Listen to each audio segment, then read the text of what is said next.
Good morning. It's been a while since we've done anything on this. Sort of fell out of love with it. It was giving me some issues, so put it up for sale, getting low ball offers. Nobody even came to come and look at it, so we'll keep it. I'm just going to rip all the things off it that I don't like. So this body kit's going in its entirety. Bought another one. I don't know if it's going to be any good either, but we're going to do that. We're going to paint it, we're going to finish it, going to do all the inside and everything, but not today. Today we're playing with the other car, so I'll meet you when we're there.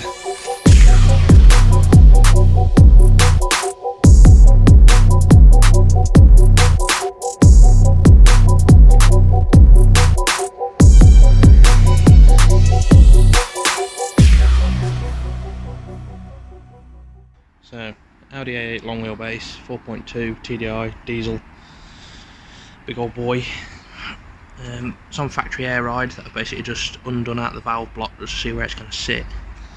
But my plan for today is a manual override. So I'm going to run through what all this is, what my plans are, and then hopefully put it in there and it should go down at the press of a button. Right, so what I was thinking is obviously these T-pieces here are for each wheel, so you'll have out the valve block into the T-piece, out the T-piece to the wheel, obviously for each. These are non-return valves, so air can come this way but it can't go that way, and that's because if this bag is at 70 psi and that one only wants to be at 60 psi, I don't want that bag pumping that bag up, so the air won't be able to go that way to pump that one back up, because then we're going to T-piece them all four corners together, step up to 6mm from 4mm, and then literally into this little switch. So hopefully we'll turn that like that and then it should dump all the air out. That's my theory, so let's give it a shot. Okay, passenger side of the car, which for me is obviously the left hand side. Can't see anything, so you got Torx here, Torx here. I think there's supposed to be one up here somewhere, but I've got a cable tie in there.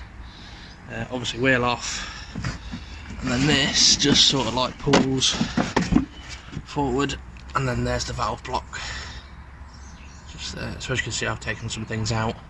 I now know that this is not an airline bag, it's an accumulator. So we've got black and blue are the rears, and we've got red and green are the fronts.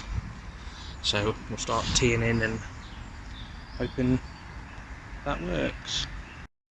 Okay, so this is basically what I've come up with. So front left will run through this one, front right will run through this one.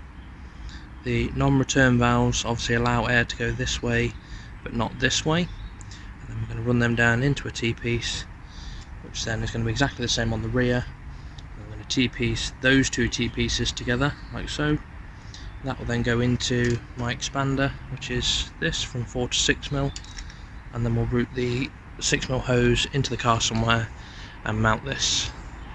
So this is what the rear looks like done. So the black and the blue have been teed together, then the non-returns, then this other T-piece.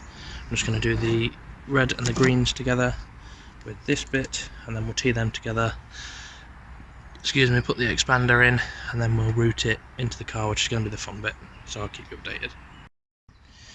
Okay, so the spaghetti mess is done.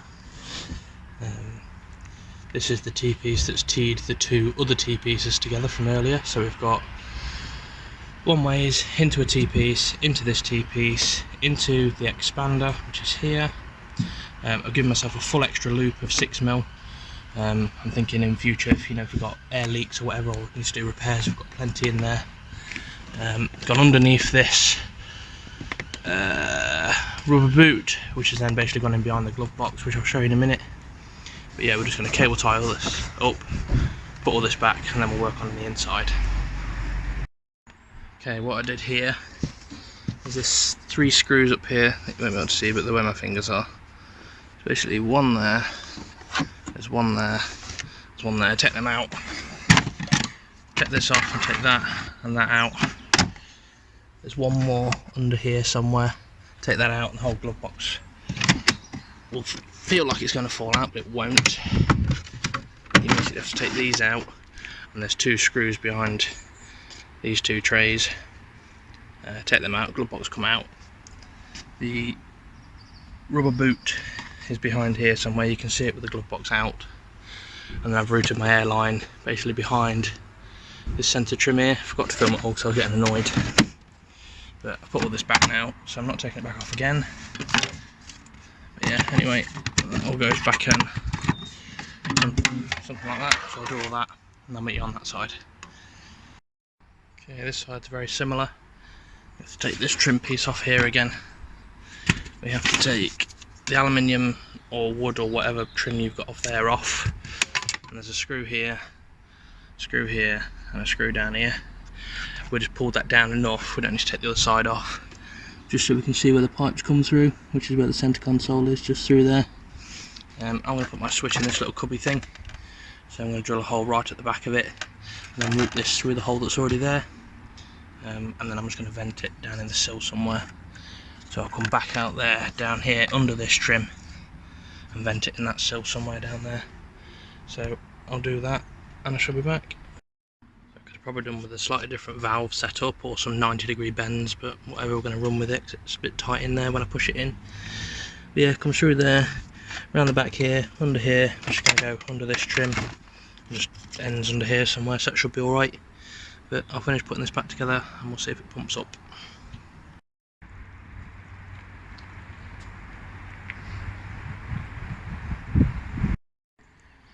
Okay, so you can see the Audi drops pretty nicely. I'll do an update, make sure they've got no leaks on and stuff like that, but I'm going to leave the Audi where it's at for a minute. We're now bright and early Sunday morning, because we have GTR Part 2. So, you can see the cream things down there. I'm just going to unload all this. I'm not fitting it today, but we are going to offer it up just to see what we're working with. So I'll put it all out, lay it on the floor, and then I'll show you. So, start at the back. I had to cut the bumper in half. It wouldn't go in the tub, but we don't actually run a rear bumper, so we stitch that back together if we want to. Rear arch extensions, side skirts, complete wings, complete one-piece bumper. Obviously same again on the other side. So yeah, hopefully we're going to get this fitted, which also means that the kit that's on there, I don't know what to do with it yet. I don't know whether to just give it away. It does tick a box, you know, I'll sort that wing out, but I'm not overly happy with the finish on it. You know, things don't line up quite how they should do, but it'd be a cheap way for someone to get into a GTR kit, wouldn't it? But yeah, we'll see with that one, not sure yet. It's not over, she's staying. I'll see you later.